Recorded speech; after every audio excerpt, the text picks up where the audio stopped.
108 মেগাপিক্সেলের ক্যামেরা, তার সাথে 120 হার্জের অ্যামোলেড প্যানেলের ডিসপ্লে আর স্ন্যাপড্রাগনের মোটামুটি ভালো মানের একটা প্রসেসর, এই সকল জিনিস শুধুমাত্র একটা স্মার্টফোনে পাওয়া যায়, আর সেটা হচ্ছে গিয়ে Redmi Note 10 Pro Max।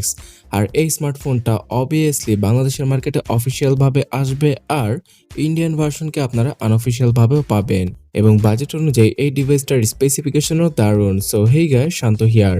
শুধুমাত্র 18,999 রুপিতে লঞ্চ হওয়া Redmi Note 10 Pro Max স্মার্টফোনটা বাংলাদেশের মার্কেটে অফিসিয়ালভাবে খুব শীঘ্রই চলে আসছে। তো আজকের এই ভিডিওতে এই ডিভাইসটা সম্পর্কে সম্পূর্ণ বিস্তারিতভাবে জানাবো, এবং আদৌ কি এই ডিভাইসটা আপনাদের নেওয়া উচিত হবে কিনা সেটাও জানা যাবে আজকের এই ভিডিওতে।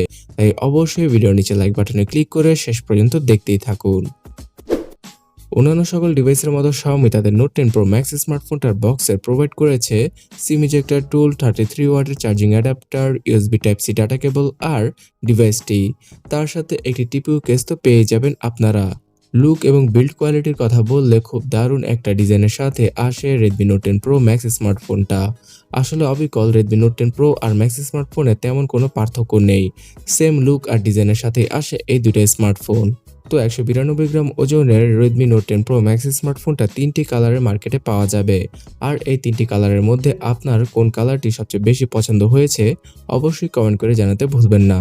ফোনটির পেছনে পাওয়া যাবে কোয়াড ক্যামেরা সেটআপ, তার সাথে ফ্ল্যাশ লাইট, ফিঙ্গারপ্রিন্ট স্ক্যানারকে সাইড মাউন্টেড করা হয়েছে, অর্থাৎ পাওয়ার বাটনের সাথে অ্যাডজাস্ট করা হয়েছে। ডিসপ্লে সেকশনে Xiaomi এবার খুব ভালো এবং দারুণ ধরনের একটা ডিসপ্লে ইউজ করেছে, যার জন্য কিনা এই স্মার্টফোনটার ওজনও কমে গিয়েছে। 6.67 ইঞ্চির একটি ফুল এইচডি প্লাস রেজলিউশনের 120 হার্জের সুপার অ্যামোলেড প্যানেলকে ইউজ করা হয়েছে Xiaomiর এই ডিভাইসটাতে।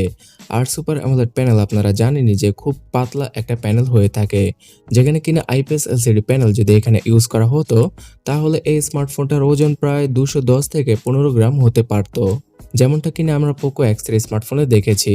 তো Xiaomi অনেক বছর পরে কনজিউমারদের কথা ভেবেই অ্যামোলেড প্যানেলের ডিসপ্লেটা অফার করেছে এখানে। আর 120 হার্জের রিফ্রেশ রেটের পাশাপাশি 240 হার্জের টাচ স্যাম্পলিং রেটটাও আপনারা পেয়ে যাবেন এই ডিসপ্লে প্যানেল থেকে।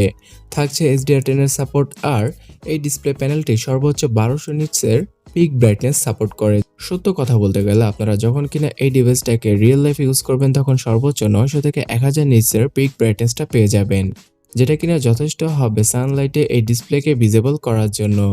এছাড়া ডিসপ্লের উপরে কর্নিং গরিলা গ্লাস 5 এর প্রোটেকশন তো থাকছেই, তবে ডিভাইসটার রিয়ার সাইডে যে গ্লাস প্যানেলটা ইউজ করা হয়েছে সেখানে কোন ধরনের প্রোটেকশন গ্লাস ইউজ করেছে Xiaomi সেটা স্পেসিফিকভাবে জানায়নি আমাদের, তবে ফোনটার ফ্রেমটা পুরোটাই প্লাস্টিকের তৈরি। তাহলে বন্ধুরা আপনারা বুঝতেই পারছেন যে ডিসপ্লে সেকশনে খুব ভালো একটা কাজ করেছে Xiaomi, এবং কনজিউমারদের কথা চিন্তা ভাবনা করেই তারা এবার অ্যামোলেড ডিসপ্লের পাশাপাশি 120 হার্জের সাপোর্টটা নিয়ে এসেছে তাদের স্মার্টফোনে। আর এই ফোনটাতে out of the box Android 11 এর পাশাপাশি MIUI 12 এর সাপোর্টটা পাওয়া যাবে।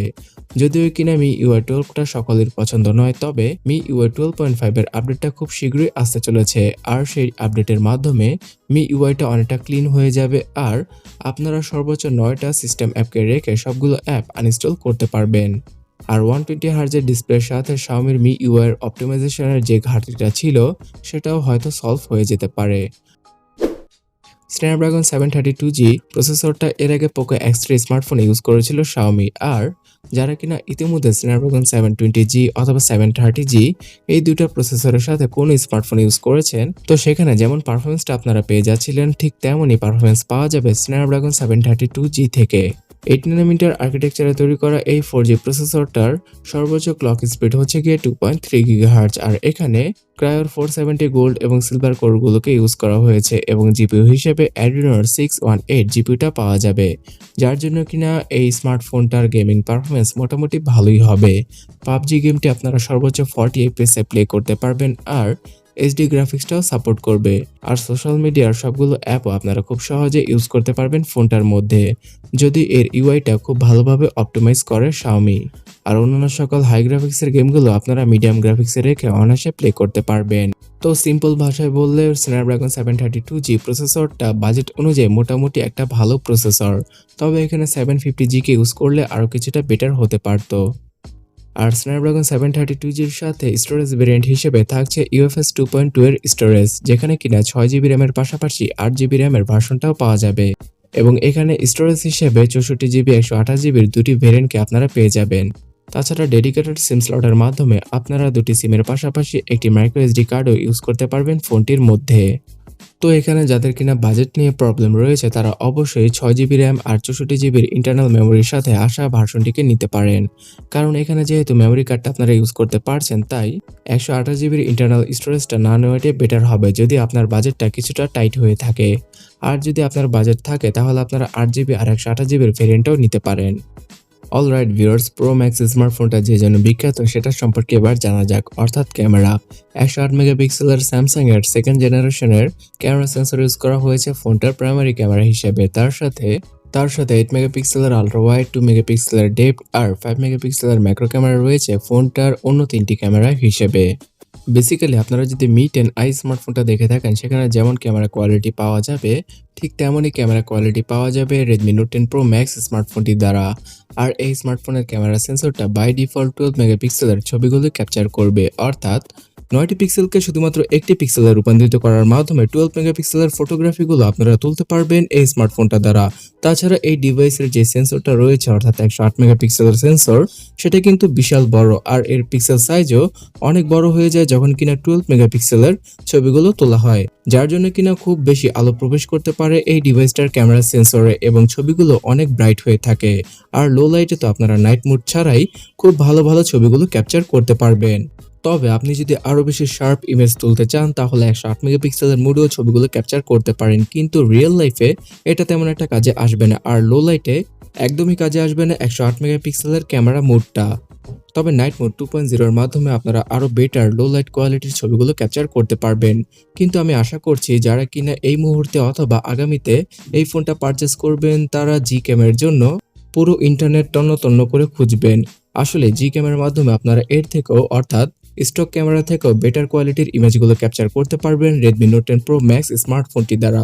তবে এই ফোনটার অন্য তিনটা ক্যামেরা সেন্সর নিয়ে আমার আবারও কমপ্লেন রয়েছে।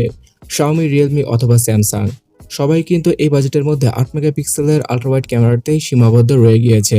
তাদের অবশ্যই উচিত হবে এর থেকে বেরিয়ে এসে 12 অথবা 13 মেগাপিক্সেলের ক্যামেরা সেন্সর ইউজ করা। এর রিজন হচ্ছে গিয়ে যখনই আপনি কিনা মেইন ক্যামেরা থেকে আলট্রা ওয়াইড ক্যামেরাতে সুইচ করবেন তখন কোয়ালিটিটা অনেক বেশি বাজে হয়ে যাবে।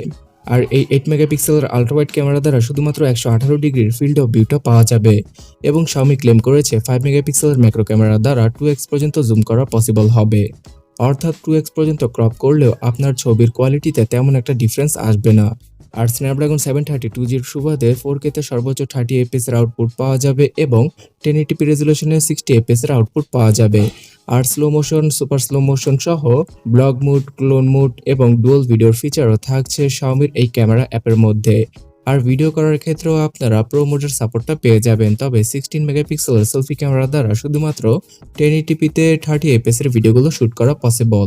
যদি এখানে 60 fps এর আউটপুটটা দেওয়া যেত তাহলে আরো স্মুথ ভিডিওগুলো শুট করতে পারতেন শুধুমাত্র সেলফি ক্যামেরা দ্বারা। আর স্টেবিলাইজেশনের জন্য এই স্মার্টফোনের ফ্রন্ট আর ব্যাক ক্যামেরাতে জাইরোবেস ইএস এর সাপোর্টটা রয়েছে। তাছাড়া ভিউয়ার্স, এত বড় ডিভাইসটিকে পাওয়ার ব্যাকআপ দেওয়ার জন্য 5020 mAh এর ব্যাটারির পাশাপাশি 33 ওয়াটের চার্জিং স্পিডটা রয়েছে, যার জন্য কিনা শুধুমাত্র 1 ঘন্টা 15 মিনিটের মধ্যেই এই ফোনটাকে ফুললি চার্জ করা পসিবল হবে এবং আপনারা এই ডিভাইসটি দ্বারা অন্য কোনো ডিভাইসকে 9 ওয়াটের আউটপুটে চার্জ করতেও পারবেন। তো ব্যাটারি ব্যাকআপ অথবা চার্জিং এর ক্ষেত্রে তেমন বড় কোনো আপগ্রেড আনা হয়নি, কিন্তু অ্যামোলেড ডিসপ্লে যেহেতু দেওয়া হয়েছে তাই আপনারা যখন কিনা ডার্ক মোডে ফোনটাকে ইউজ করবেন তখন আরো বেশি ব্যাটারি সেভ করতে পারবেন। স্পেশাল ফিচার হিসেবে থাকছে stereo speaker, 3.5mm headphone Jack, wifi, Bluetooth 5.1, GPS এবং Xiaomiর বিখ্যাত সেই আয়ার ব্লাস্টার এবং এরই সাথে সাইড মাউন্টেড ফিঙ্গারপ্রিন্ট স্ক্যানার সহ সব ধরনের প্রয়োজনীয় সেন্সর অ্যাকুরেটলি কাজ করবে Xiaomiর এই ডিভাইসটাতে। ওকে ভিউয়ার্স, পুরো ভিডিওটা দেখার পর হয়তো আপনারা বুঝতেই পেরেছেন শুধুমাত্র 108 মেগাপিক্সেলের ক্যামেরা সেন্সরকে বাদ দিলে Note 10 Pro Max ডিভাইসটা একদম Note 10 Pro এর মতো। শুধুমাত্র এই সেন্সরটার জন্যই আপনাকে হয়তো 3 থেকে 3,500 টাকা বেশি খরচ করতে হবে। এই ফোনটা কেনার ক্ষেত্রে আপনাকে যে ক্রাইটেরিয়াগুলো ফলো করতে হবে তার লিস্টটা হচ্ছে গিয়ে এখানে। সবার প্রথমে ক্যামেরাকে দেখবেন, তারপরে ডিসপ্লে, তারপরে প্রসেসর আর এরপরে ব্যাটারি আসবে। তো এই ক্রাইটেরিয়া অনুযায়ী যদি আপনি স্মার্টফোন পারচেস করতে চান তাহলে অবশ্যই Redmi Note 10 Pro Max স্মার্টফোনটা আপনার জন্য। আর না হয় ভ্যালু ফর মানির স্মার্টফোন হিসেবে Redmi Note 10 Pro স্মার্টফোনটা আপনার জন্য সবচেয়ে সেরা হবে।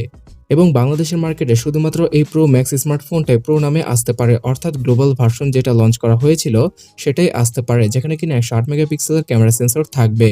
আর এই ডিভাইসটার প্রাইস শুরু হতে পারে 30,000 টাকার আশেপাশে। তবে আনঅফিশিয়াল ভাবে এর থেকেও কম মূল্যে আপনারা পেয়ে যাবেন প্রো ম্যাক্স স্মার্টফোনটি।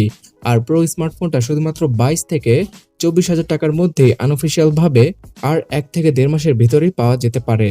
এবং এই পর্যায়ে আমি আপনাদের আবারও বলবো যে এখন Redmi Note 10 সিরিজের কোনো স্মার্টফোন পারচেজ করার দরকার নেই। আপনারা এমনভাবে ভাব করে বসে থাকুন যে এই ফোনগুলো এক্সিস্টই করে না। দেখবেন 1 থেকে 1.5 মাস পরে এই ফোনগুলোর প্রাইস অনেকটা আয়ত্তে এসে পড়েছে এবং যারা কিনা আনঅফিশিয়াল ফোন কিনতে চাচ্ছেন তারা খুব অল্প মূল্যে এই ফোনগুলো বাংলাদেশের মার্কেটে পেয়ে যাবেন। So viewers, at the end ভিডিওটা কেমন লাগলো সেটা অবশ্যই কমেন্ট করে জানাবেন, আর আপনার কোনো কোশ্চেন থাকলে সেটাও লিখে জানাতে ভুলবেন না। এরই সাথে আমাদের এই চ্যানেলটাকে সাবস্ক্রাইব করে রাখবেন যদি আপনি না করে থাকেন, কারণ আমরা এরকম ভিডিওগুলো রেগুলার আপলোড করে থাকি। তো ভালো থাকবেন এবং এই ভিডিওটা শেয়ার করবেন। দেখা হচ্ছে পরবর্তী ভিডিওতে। আল্লাহ হাফেজ।